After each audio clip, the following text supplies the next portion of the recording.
Hey guys, hope you guys are all doing well. My name is Kent and you are tuning to the Driven by Kent channel. On this channel, we're gonna showcase cars that really matter to the South African consumers and also just cars that relate to many car enthusiasts and also just consumer advice and also just daily car reviews. And above all that, I just want to say thank you for each and every person that took out the time to just be on this video. You guys could have been doing something else, but you tuned onto this video. So a huge shout out to you guys. And if your friends don't know about this channel, please send them the link. And guys, come on, let's go together. Let's help one another. Let's go.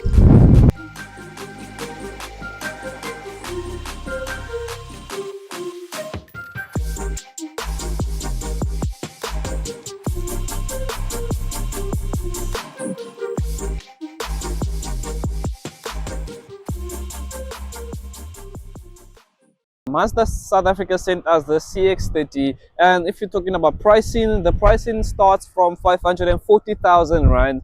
This particular one, this dynamic, it starts from 588,000 rand. And guys, we'll talk more about that price as we drive this car. When you find yourself approaching this Mazda CX-30, you are greeted by its grille and also this beautiful blacked out grille alongside this chrome that runs all over the just at the bottom of the grille surround.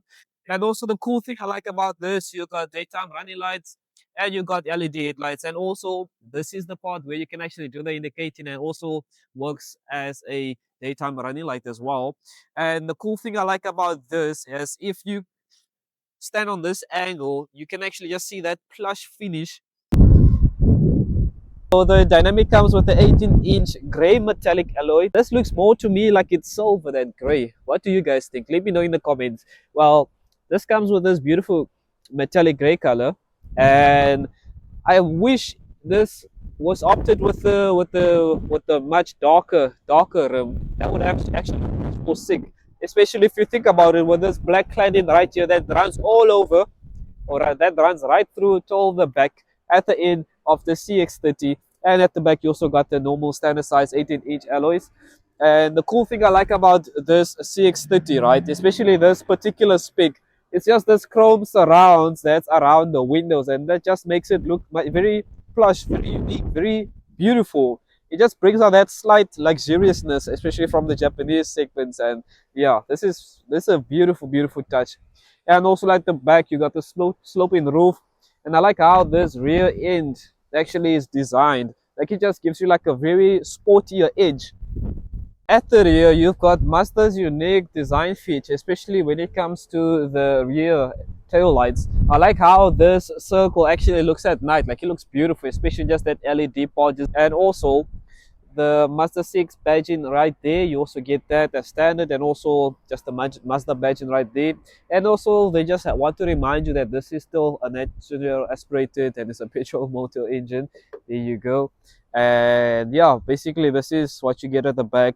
And the cool thing I like about what Mazda did is that they did not do that fake bits that many manufacturers do. So basically you got dual exhaust pipes at the back, and they all are real.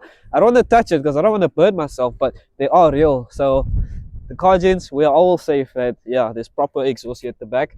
And you've got your reverse sensors here at the back. So it comes with front parking sensors and also rear sensors. It doesn't have a 360-degree view camera, unfortunately.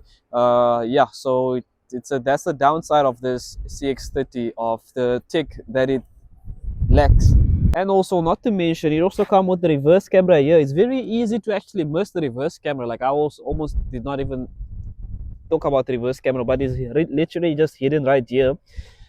The quality of the reverse camera is not bad. It's actually very good for what I've seen so far, because there's some camera qualities which look like it was powered by a mobile lens or something, but this is actually good. I love it. I love it.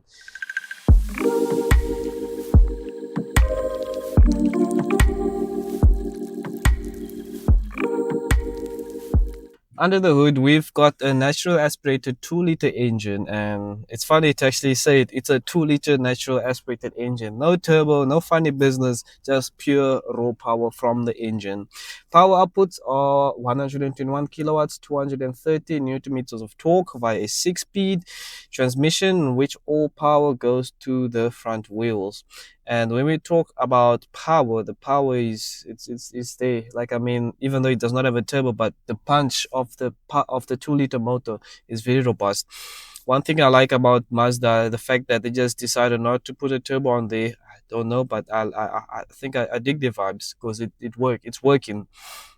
So you got two drive modes. You got normal, and then you got sport mode. And sport mode, this is what happens when you're in sport mode. The gears are much longer in sport mode, and that gives you all that power, all that 230 newtons going through those wheels, and it's properly like, yeah, nah, this thing can go, guys. Like, when I say this car goes, it goes. Like, if you want it to be fast, if you want it to be a family orientated, day to day, mall to school or shopping, it's gonna do that job for you. In terms of driving, and many people expect this compact crossover to be very bad when it comes to cornering, but the way Mazda executed this drivetrain is very, very beautiful. Like, especially when I go through corners, the car actually just goes through the corner without any problems, without any fusses. It literally like just obeys your command by just going whatever direction you throw the steering wheel. And the cool thing about this is not a lot of body roll, to be honest. Like, I mean, guys, this is a compact crossover at the same time, remember that, but there is no body roll. And I think, yeah, I was expecting that it will be a bit bad, but nah, it impressed me. I can't lie to you. I can't lie to you. And over for the past week, right, we've been averaging 8.9 liters per 100 kilometers, which is very bad. I mean, Mazda claims that this CX-30 can do an average fuel consumption of 6.6 liters. I don't know if that is a very realistic stat, or it's just someone just woke up in the middle of the night and just thought of the 6.6 digits. But I think I can manage to get it to 7.9. I'll try my best. But it's very hard. I mean, if you've got an engine like this, you just want to play around with it the whole time. I get it's a family car, and there's also the other side of the car, which is very, very playful. Like, you just put your foot down and then it just goes. It just goes. It doesn't even care of the size. It's just properly like done, well put together. Especially when you find yourselves on high speeds, you get to understand that Mazda did not design this car for features or for tech or anything. They just designed this car to actually for you to be able to just feel the durability, the reliability, and just the comfort that it comes with this whole package, the CX-30. In terms of comfortability in this cabin, I would give it a solid 8 because it does feel comfortable. Even though this is cloth seats, you actually feel comfortable. Like, they feel, the thing about cloth seats, I always feel like cloth seats, the air moves much better, that you don't have to sweat compared to a leather seat. And obviously, the driver's seating position is very, very comfortable. I can put my head at the back, and it's comfortable. I don't think there will be any moments where I'll get a headache because of just how this thing just protrudes at the back, the headrest basically. I'm a bit bummed that in this cabin it does become a bit dark at times. Obviously, in such a cabin at such a price point, I would love the car to be as much as open, like open where the sun can just glare in, and that's where the sunroof comes in. So the sunroof only comes in the individual and in the carbon. Unfortunately, it's not spec'd on the dynamic and the active. I understand that they went with this lighter roof lining, but if it was darker, like, it would make much more sense and much more premiumness if it was dark. Because just, if you can think about it, if everything here above is dark, it would make sense. It would give it more like a very unique dark color from the inside. But I understand though. But I really wish it was a sunroof, man. Like, Mazda, please like give us a sunroof on the lower specs as well, because I know the competitors of Mazda, like I mentioned earlier, the Honda HR-V does not have a sunroof, but I know the JQ J5, those ones have proper sunroofs, panoramic sunroofs to be clear. So in terms of the tech and features that you get on this car, you don't get quite a lot of tech, but you get tech which you'll use in your everyday life. And I feel like some of the other techs are not very, very necessary. This is a 10.25-inch screen infotainment system. On the instrument cluster, you've got your analog instrument cluster there. I like the fact that they still stick to the old way of how the speedometer used to look, because I mean it's cool. On the steering wheel, this is a multi-function steering wheel. You can control your volume here on this side, on your left side, and also just control your sources and what you want. Okay, let's not get into that. Gentlemen, when we get back, And then also your voice command is on this side, and then you can accept or decline your call, especially when you know that insurance companies call you. Just slap that button there and it just cuts them off immediately. And you've got cruise control. Sad thing, you don't get adaptive cruise control, you just get the normal standard cruise control throughout all the variants. So you can set up your cruise control here. And also the cool thing that I love, one of the highlights about this car is just the heads-up display. Like whenever I drive at night, the head-up display, it's so in detail, it's so crisp, especially when you drive and you can literally, man, it feels like you're in a game or some racing mode or something, because literally it's so cool to just have something displaying on the screen and not having to look on your instrument cluster while you're driving. And also you've got your auto wipers as well.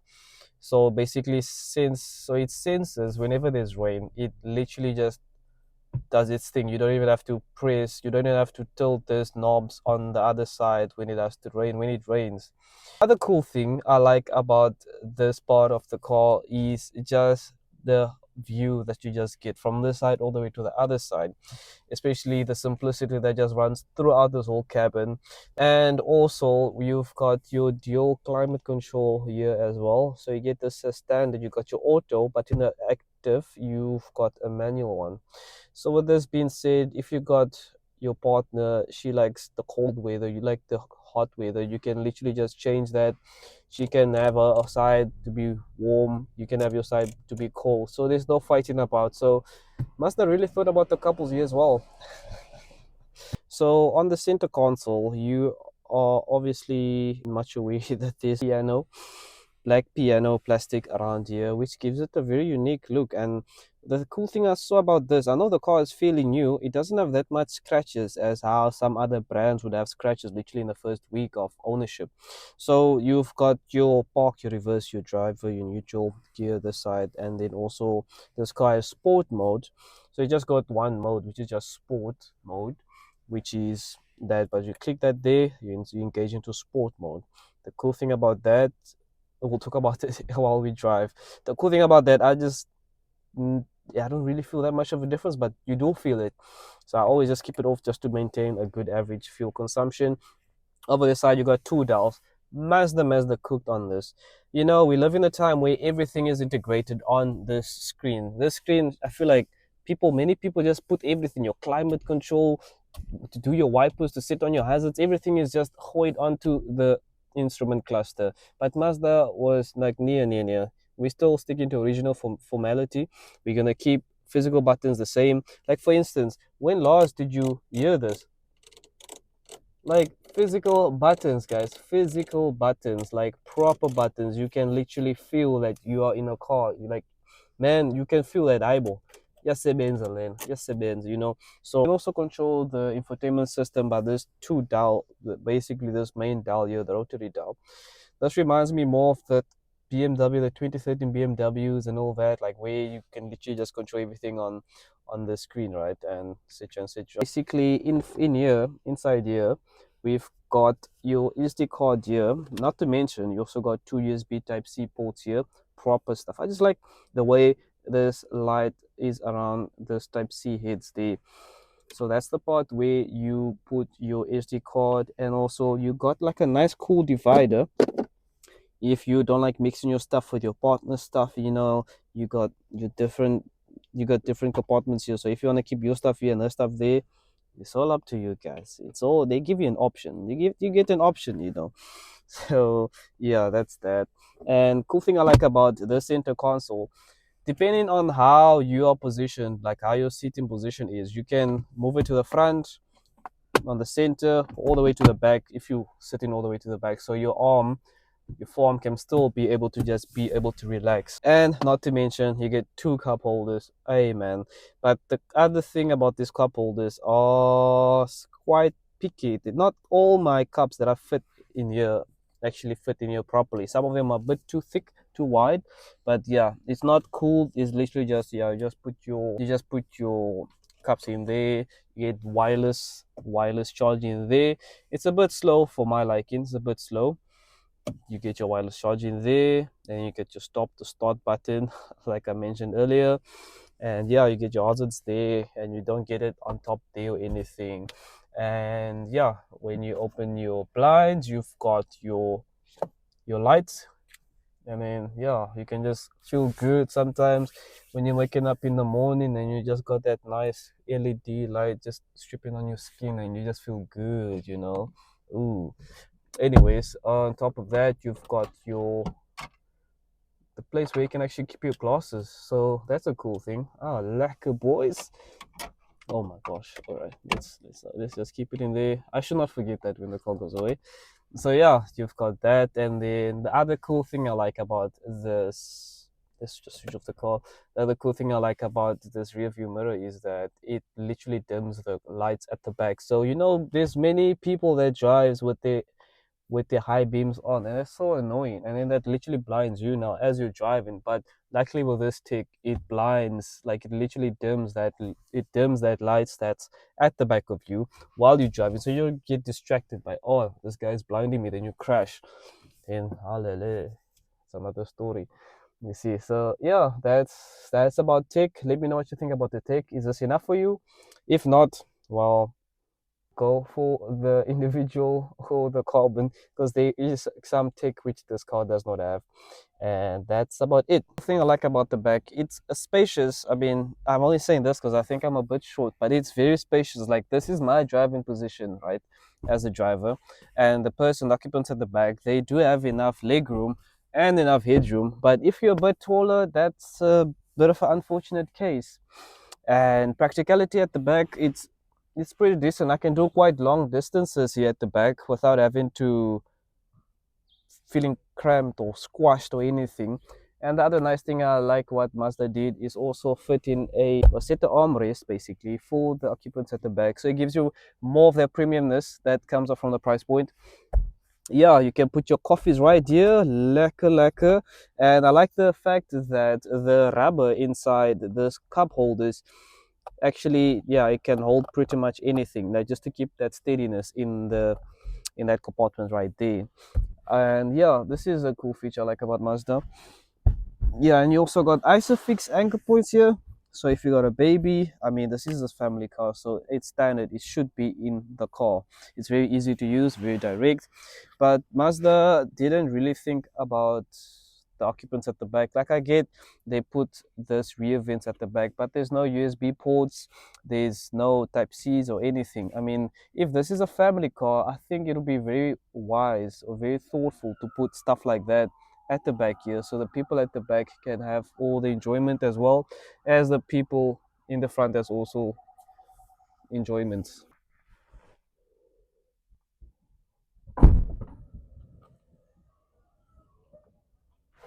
Oh, hey guys, you just found me sleeping. Hey man, it's been a long day. It's been a long day. Okay, cool. Just woke up. So at the back we've got 295 liters of boot space, and it's very convenient when you've got your shopping bags and everything. Just give me a second. I like the fact that this is like a versatile type of boot bay. So let's just put that there. Yeah, like I said, 295 liters of boot space. And then when you open this part of the boot, you've got your full size spare wheel, proper stuff. lacquer boys. Now they're not giving us any biscuit wheels in this, right? Yeah, but obviously like it indicates they're just for temporary use, so you can't wanna use this for like, yeah, you need to get your tire replaced, boys. So you've got your equipments here, your spanners, and also your jack that side, and also your toe nuts that side as well. Yeah, that's basically pretty much that you get you at the back. But also just want to point out the other cool thing is that just seeing how this is all laid out, this does not feel cheap in any way. Like it really feels like they really thought about, once again, the reliability, and just like it looks just so good, looks well thought of, like just having everything. If obviously Mazda was not very thoughtful to his customers, or to his like basically the market, they would have given us a spare wheel, but they give us a full size wheel, guys, a full size. Now that's good. Now that's what we love. And it looks very neat.